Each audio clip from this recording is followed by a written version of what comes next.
Setelah kita bahas hatam tentang bab makhorijul huruf, sifatul huruf, sekarang adalah tebal tipis. Ingat, huruf itu punya 3 komponen, masih teti, makhorijul huruf, sifatul huruf, tebal tipis huruf. Ya, tadi kita sudah bahas di pertemuan-pertemuan sebelumnya tentang bab makhorijul huruf, sifatul huruf. Kita sudah kholas berarti kan ya. Sekarang kita masuk bab tebal tipisnya huruf. Silakan. Tebal tipisnya huruf itu dibagi menjadi 3. Ada yang tebal selamanya atau tafhim daiman, ada yang bisa tebal, ada yang bisa tipis, atau ada yang bisa tarkik daiman atau tipis selamanya. Ya. Huruf-huruf yang tebal atau tafhim itu masuknya kategori huruf isti'la. Apa saja huruf isti'la? Hu, so, dog, tin, kiz. Ya.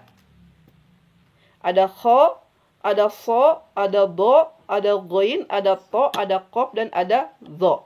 Ada 7 ya huruf isti'la itu kan? Betul ya? Nah, huruf isti'la itu dibagi lagi menjadi 2. Ada yang punya sifat itbaq, ada yang punya sifat infitah.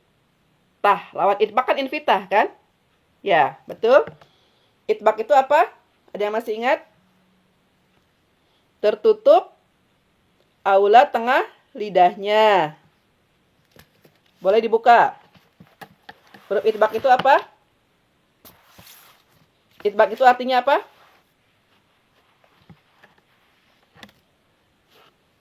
Atau menempel.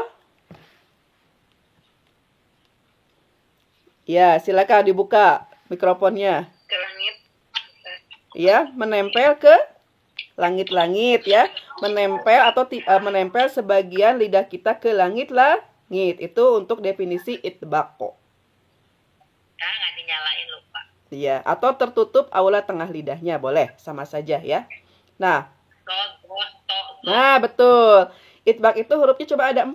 Sod, dod, to, dan zo. Cuma 4. Berarti sisanya apa? Huruf istilah itu. Infitah. Iya, ya infitah, sifat infitah dari sisa huruf istilah itu berarti apa? Kof, goin, dan kho. Paham? Kan huruf istilah itu ada 7 nih. Hu, sodok, tin, kid, ya? Betul? Nah, huruf istilah itu dibagi lagi menjadi 2 sifatnya. Ada yang sifatnya itbaq, ada yang sifatnya infitah. Ya kan? Nah, yang itbaq itu ada 4.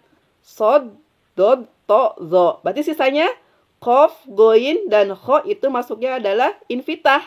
Nah, paham? Paham ya? Oke, pinter, keren. Nah, yang sod, dot, to, zo itu, yang itbaq itu, huruf istilah yang punya sifat itbaq, dia hukumnya tafhim daiman atau selamanya tebal. Mau harokat fathah, kasroh, dan domah, dia selamanya tebal. Bisa dipahami? Nah, sisanya yang kof, goin, dan kho, dia punya sifat tafhim nisbi. Apa tafhim nisbi? Secara istilah itu tebal, tetapi dalam praktek, ketika kondisi tertentu, maka kadar ketebalannya melemah. Misalkan, kof, goin, kho dalam keadaan kasroh. Tidak kui tapi qi. Tidak khi tapi khi. Tidak ghi tapi ghi. Paham? Enggak tarkik juga, Bun. Tafhim tetap aja tafhim, cuman dalam kondisi tertentu kadar ketebalannya berkurang tuh, Bun. Paham ya?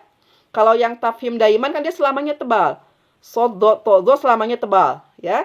Kalau yang ini, tafhim daiman ini yang punya sifat infitah, dia kadar ketebalannya berkurang dalam kondisi tertentu. Salah satunya adalah ketika dalam kondisi harokat kasroh. Paham? Insyaallah. Itu ya. Yang kedua, dalam huruf kho dan ghoin dalam keadaan sukun, sebelumnya berharokat, ada harokat kasroh, baik asli maupun arid atau palsu. Ya. kecuali di kata ikhroja itu baru ditebalkan. Setiap kita bertemu kata yang berbunyi ikhroja, tebalkan kho-nya. Karena apa pengecualian itu ya? Karena setelah kho itu ada huruf ro tebal. Ya. Baik, itu untuk yang tafhim. Ya. Yang kedua, ada yang bisa dibaca tebal, ada yang bisa dibaca tipis. Nih, keren nih. Pertama ada huruf lam. Ya. Lam sudah kita bahas ketika dia dalam lafaz jalallah atau lafaz Allah, ya nama Allah, dia jadi tebal. Betul nggak? Sebelumnya berharokat apa? Fathah dan doma. Kalau kasroh tetap aja tipis. Lillahi, tidak lillahi ya. Paham? Tapi dalam keadaan selain lafaz jalallah, lam tetap tipis. Ya. Paham ya? Ro juga dia bisa tebal, bisa tipis. Ya. Tergantung kondisional. Ya. Patokannya ro ketika fathah dan domah maka dia menjadi tebal. Ro, ru, ya. Ro, ru, tidak ro, ru, tidak. Tebalkan. Ro, ru, ya. Tapi dalam keadaan kasroh dia tipiskan. Ri. Paham? Nah, sebetulnya ro itu panjang kalau kita akan membahas khusus untuk huruf ro ya. Ro itu bisa dibaca tebal dalam 10 keadaan. Bisa dibaca tipis dalam 6 keadaan. Ya. Dan ada juga keunikan ro, bisa dibaca tebal, bisa dibaca tipis. Kita bisa pakai dua cara ya.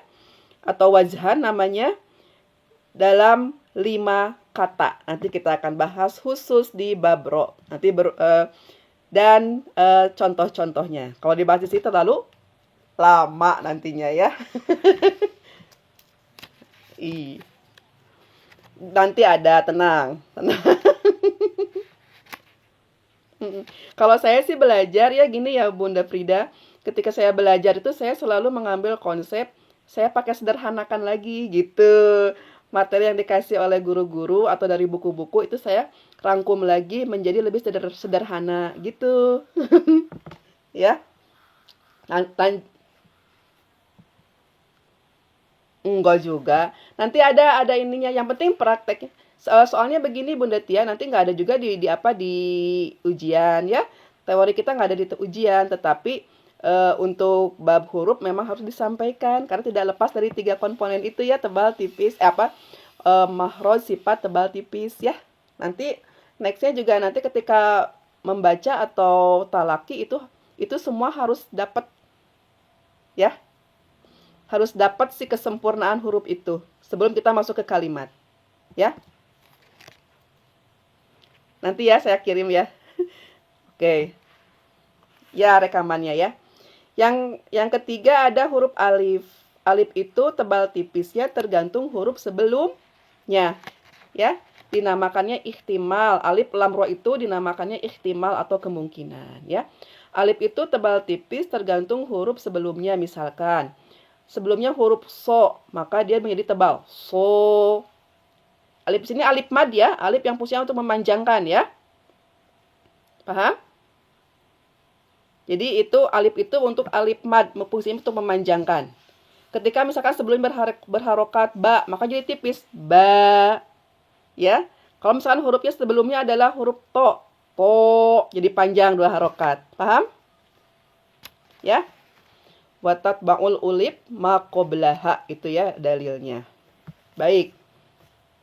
Yang terakhir ada yang namanya tarkik daiman, selamanya tipis. Nah, huruf tarkik daiman itu lebih mudah. Dia sisa dari huruf husodok tinkir dan sisa dari alif, lam, dan ro. Itu aja mudah. Sisa dari huruf-huruf tafhim daiman, ya yang tafhim. Sisa dari huruf-huruf yang bisa tarkik, bisa tafhim. Nah, sisanya adalah tarkik, selamanya tipis. Ya, itu saja.